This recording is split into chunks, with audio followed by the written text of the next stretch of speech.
Les vraies questions. Alors, tout de suite, ce qui va être l'objet de notre tribune téléphonique, le coût de la santé des petits animaux de compagnie, petits et gros, peut avoir un gros chien aussi, c'est mon cas. La question étant, bon, on amène la question des assurances, je voulais dire, la base étant que protégez-vous. Analyse, je pense que c'est 9 compagnies d'assurance, 9 assureurs qui offrent des assurances animaux de compagnie. Qui sont de plus en plus à la mode. Là. Compare ce que ça coûte. Ça semble quand même coûter pas mal. On va en jaser dans un instant. Alors, la question qu'on vous pose, est-ce que vous avez des assurances? L'avez-vous testé? Est-ce que ça marche? Dans le fond, la question qu'on se pose, est-ce que ça vaut le coup? Là? Est-ce que si tu payes des assurances, mais que finalement, quand il arrive quelque chose à ton chien ou à ton chat, c'est pas assurable, est-ce que vous avez des bonnes, des mauvaises expériences avec les assurances? Est-ce que les assurances coûtent cher? Est-ce que c'est rentable et avantageux de les prendre? À l'inverse, vous pouvez nous raconter votre expérience si vous n'avez pas d'assurance puis est arrivé quelque chose à votre animal et là, vous vous êtes étouffé chez le vétérinaire. Pour lancer la discussion, Frédéric Perron est rédacteur en chef du Protégez-vous. Monsieur Perron, bonjour. Bonjour. Bon, commençons par dire, voilà un domaine qui se développe beaucoup. Là. Vous avez testé 9 compagnies. J'ai l'impression que si vous aviez fait la même étude il y a 20 ans, l'offre aurait été beaucoup plus limitée, là. Vous avez raison, c'est un marché qui se développe, mais qui est encore assez peu connu. Les gens n'assurent pas beaucoup leurs animaux encore. Là. Il y a seulement 4% des animaux au Canada qui sont assurés. Ah oui, mais pas plus que ça? Ça augmente d'environ 20% par an depuis la pandémie. Là, on sait que les gens ont adopté beaucoup de chats et de chiens durant cette période-là. Alors oui, c'est en croissance. OK, mais c'est juste 4%. Je pensais que c'était beaucoup. Vraiment, ouais. C'est pas la norme là, d'assurer son animal. Non. Mais c'est quoi les avantages de l'assurer? Ben, c'est les prix des vétérinaires qui ont explosé. Hein. Nous, on a parlé à des gens là, qui ont dû se faire soigner un animal, puis c'est pas rare que ça coûte plusieurs milliers de dollars, même un 10, 12, 14 000. Une patte de chien, un grand chien qui se casse une patte, ça peut coûter 10 ou 12 000 dollars à faire soigner. Alors, les gens veulent pas se retrouver devant un choix déchirant entre faire soigner leur animal ou le faire euthanasier là, parce qu'ils n'ont pas les moyens. Donc, l'assurance sert à ça, à nous protéger des coûts parfois faramineux là, pour faire sauver un animal chez le vétérinaire. Vous avez testé 9 compagnies. Est-ce que ce sont des compagnies d'assurance, des noms qu'on connaît dans l'assurance générale, là, auto, habitation et le reste? Est-ce que c'est des assureurs spécialisés? Est-ce qu'il y a des deux? En fait, il y a 3 grands groupes qui fournissent des assurances pour les animaux. Puis après ça, il y a des distributeurs, si on veut. Là, je vous donne 3 noms. Il y a Petline, qui peut être, par exemple, offert par Desjardins, par Sonnet aussi. Il y a aussi Pet Plus Os, qui, lui, est offert notamment par Costco et CA Québec. Puis il y a aussi un fournisseur qui s'appelle Trupanion. Alors, ça fait un petit topo là, du marché des fournisseurs qu'on trouve... L'Office de la langue française n'est pas passé encore. Hein? Mais je comprends que c'est des groupes américains. Le Trupanion, je pense que c'est américain. Ce sont surtout des groupes américains pour l'instant. Oui, ou canadiens, effectivement. Ou canadiens, OK. Mais qui sont distribués, donc ils ont des distributeurs ici. Je vous pose la question, est-ce qu'il... Parce qu'on va se parler de tarifs après, mais est-ce qu'ils payent? Est-ce que ce que vous avez comme échantillonnage ou comme questionnaire... Quand il arrive quelque chose, le chien se casse la patte, il est malade, il y a un cancer, est-ce que les compagnies payent ou il faut se battre avec elles pour les faire payer? Les gens à qui on a parlé nous ont dit que ça s'est bien passé. Donc, ça semble pas être un problème à partir du moment où le vétérinaire identifie, disons, la blessure ou la maladie, puis qu'on a les factures pour démontrer que l'animal a eu besoin des soins, ça va. Mais un peu comme pour les assurances pour animaux, ça couvrira pas les problèmes qu'on a déjà. C'est-à-dire si votre chat est diabétique, par exemple, le fait qu'il est diabétique, ça se pourrait que l'assureur le couvre pas, le sachant ça. Ouais. Donc, ouais. Est-ce qu'il y a des maladies ou des blessures que les assurances ne couvrent pas? Il y a les soins dentaires, entre autres, qui sont pas toujours inclus, alors qu'on sait que souvent, là, c'est recommandé là, de faire assez régulièrement les soins dentaires pour nos animaux. C'est pas toujours inclus. Donc, ça fait partie des choses qu'il faut vérifier avant de choisir son assureur. Puis nous, dans notre dossier, là, on fait un bon comparatif des différents éléments qui sont couverts ou non. Là. Je comprends que les primes sont quand même assez importantes, là, assez salées.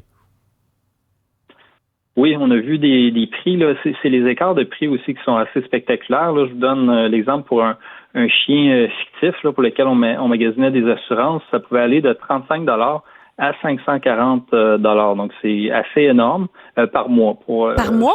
cette prime-là. Là, par mois. 540 au par total, mois? là, par année. Oui, par mois. Donc, ça va d'une assurance qui est très minimale, où le montant, par exemple, de couverture va être un maximum de 1 500, alors que dans le cas des meilleures couvertures, ça peut être un 7 500 ou un 15 000 $ par réclamation. Aussi, la prime, la franchise qui peut varier beaucoup et donc Oui, j'allais poser la question. Je suppose qu'il y a une co-assurance, c'est-à-dire que l'assureur ne payera pas 100 %. Il faut que tu te mettes une franchise. C'est ça. Habituellement, le remboursement des frais est autour de 80 %. Puis il y a des franchises qui sont très variables, qui peuvent aller de 0 $ à 1 000 $. Donc ça, vous pouvez moduler un peu selon votre budget, là, la franchise que vous allez prendre. Puis évidemment, ça a un impact sur la prime d'assurance que vous payez. Là. Ouais. Est-ce que je sais que c'est toujours difficile, c'est toujours un risque, là, si tu es chanceux avec ton animal ou pas chanceux, mais il y a toujours le questionnement en assurance de dire, OK, mettons, je mets cet argent de côté-là. Je sais pas si j'avais une prime de 100 $ par mois. Si je mets 100 $ par mois de côté, au cas où, est-ce que je vais ressortir gagnant? Dans le fond, est-ce que les primes, c'est plus qu'un frais normal de vétérinaire?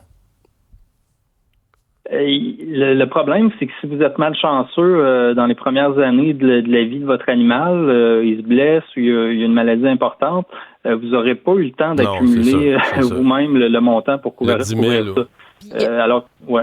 Par rapport à ça, il y a Mireille qui nous dit, pour assurer ton animal, il doit avoir subi un examen médical avant s'il est déclaré avec une maladie chronique qui n'est pas assurable. Sinon, il peut être assuré pour les accidents seulement. Ouais, c'est ce que vous nous disiez, là. Hein? Si tu as une maladie déjà connue, celle-là n'est plus assurable. Mais tu n'as pas le choix de faire le test médical. Exactement. Il y a un test médical à faire.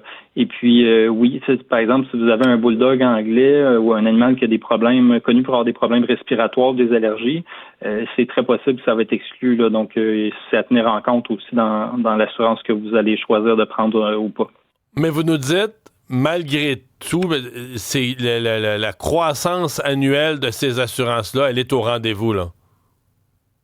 Oui. On parle là, de plus de 20 % par année là, du nombre d'animaux qui est couvert. Là. Donc, c'est important. Je pense que les gens connaissent pas encore beaucoup ce produit-là, mais commencent à s'y intéresser justement parce que les factures sont très, très importantes parfois chez le vétérinaire. Donc, préfèrent payer un petit montant, un montant plus raisonnable par mois que d'avoir une facture de plusieurs milliers de dollars de temps en temps. Ce bout-là, est-ce que Protégez-vous s'y est intéressé? L'augmentation de la facture des frais vétérinaires? On l'avait fait dans un autre dossier là, qui était paru il y a peut-être 2 ans environ, mais dans ce dossier-là, on s'est vraiment plus concentré sur l'assurance. Ouais. Il y a Justin qui se demande, est-ce que les races de chiens sont prises en compte pour le montant de la prime? Oui, ça peut avoir un impact. Je vous donnais l'exemple tantôt du bulldog anglais. Là. Si un animal est connu pour avoir souvent des problèmes là, de hanches ou des problèmes respiratoires, ça va entrer en ligne de compte, effectivement. Eh bien, Frédéric Perron, rédacteur en chef de Protégez-vous, merci d'avoir été avec nous. Merci à vous. Au revoir. Au revoir. 187 Cube Radio. Parlez-nous de frais de vétérinaire, assurés ou pas assurés. Ce que vous avez vécu comme expérience. Je serais curieux de parler à des gens qui l'ont vécu. Là. Un animal assuré. Parce que moi, j'aurais toujours peur que l'assurance trouve une raison pour dire ouais, mais là, c'est pas pareil. Dans ce cas-ci, on paye pas. Comme la vraie vie, même que les prix qu'ils donnaient, là, c'est plus cher annuellement que mes assurances auto et habitation. C'est cher, c'est cher, c'est sûr que c'est cher. Il y a Mireille qui est en ligne. Bonjour, Mireille. Bonjour. Est-ce que vous en avez pris de l'assurance pour un animal? Je voulais le faire quand j'ai eu mon chien à l'âge de 8 semaines. Mais à un moment donné, c'est arrivé que je l'ai amené à l'urgence. Puis là, ils ont trouvé un problème de santé. Puis suite à ça, vu qu'il a été diagnostiqué comme ça, là, c'est très difficile d'avoir une assurance à moindre coût. Il était plus assurable. Et vous ont-tu fait un prix? Écoutez, j'ai pas été voir plus loin quand j'ai été voir sur les sites puis que je voyais les prix, là. Mais ça montait... Regarde, si je voulais qu'elle soit assurée pour tous les médicaments, les vaccins puis tout ça, là, ça m'aurait coûté au-delà de 200-300 piastres par mois. 200-300 par mois. Fait que vous avez renoncé. Oui. Moi, ce que j'ai décidé de faire, fais de la prévision, là, c'est que je me mets un budget moi-même par mois pour les frais médicaux de mon chien. Vous bâtissez votre propre assurance, ni plus ni moins. Mais est-ce que le problème de santé, parce que là, 8 semaines, il était vraiment très jeune, est-ce que le problème de santé vous cause des ennuis annuellement tout le temps ou ça s'est placé? Oui, non. Là, on a fini par trouver plus... ça a été des examens plus approfondis. C'est des problèmes digestifs.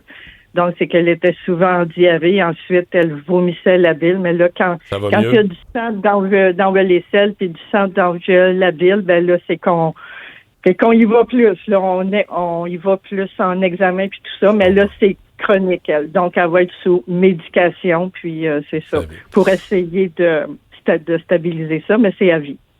Mireille, merci d'avoir partagé votre expérience avec nous. Bonne chance avec votre chien, merci. C'est fou parce que Statistique Canada puis HelloSafe disait qu'en moyenne par année, avoir un chien, c'est plus de 3 000 $. Là. Nourrir, tout inclus, faire garder un petit peu si tu voyages. Toilettage. Poncho, es-tu assuré, Alexandre? Poncho est assuré. Je vous rappelle que Poncho, le chien familial, a un diffuseur pour son anxiété. Alors, oui, il faut être sûr qu'il est assuré. Avec quelle compagnie, c'est indiscret? Honnêtement, c'est vraiment Mme Dubé qui s'occupe de ça. D'ailleurs, je l'ai texté, elle vient de me répondre. Ça coûte à peu près 4... Ça lui coûte, parce que... Il se dissocie des dépenses familiales. Faut que je sois honnête, parce que sinon, je vais coucher sur le divan. Ça lui coûte à peu près... C'est ça, je vais coucher dans le panier à Poncho. Ça lui coûte à peu près 80$ par mois pour son assurance pour le chien. Là. Mais moins pire que le 500 cubes. C'est comme 1000$ par année, mettons. Oui, mais c'est ça. Mais ça couvre pas tout. Ce qu'elle m'explique à l'instant même, c'est que par réclamation, il faut qu'elle paye... Oui, c'est ça. Il y a comme un déductible. Il faut qu'elle paye de ses poches quelques centaines de dollars. Puis ça monte vite, là. Puis ça couvre pas tous les trucs là, préventifs. Par exemple, visite au vétérinaire, certains traitements préventifs. Mais les assurances ne payent jamais les visites régulières. Tout ça, c'est les imprévus. Et dans le cas de Poncho, c'est qu'il lui est arrivé, à un moment donné, une mésaventure quand il était bébé. Il y a eu comme un genre de traumatisme crânien. Alors ça, cette facture-là, ça a coûté le prix du chien. Là. Ça a comprend maintenant. Non, mais ça va vite, là. Ça a coûté à peu près 3 000 $ de frais de vétérinaire pour, disons, un 24-48 heures d'hospitalisation. Pas chaud. Il n'est pas tout revenu. Mais après ça, donc, on l'a assuré. Après ça, on l'a assuré, mais ça coûte cher. Là. Alex, un autre Alex. Oui. 2 chats. Et les assurés me revenaient à 45 à 75 $ par mois. Alors, je préfère payer un vétérinaire au besoin. Ouais. C'est sa décision. Ouais.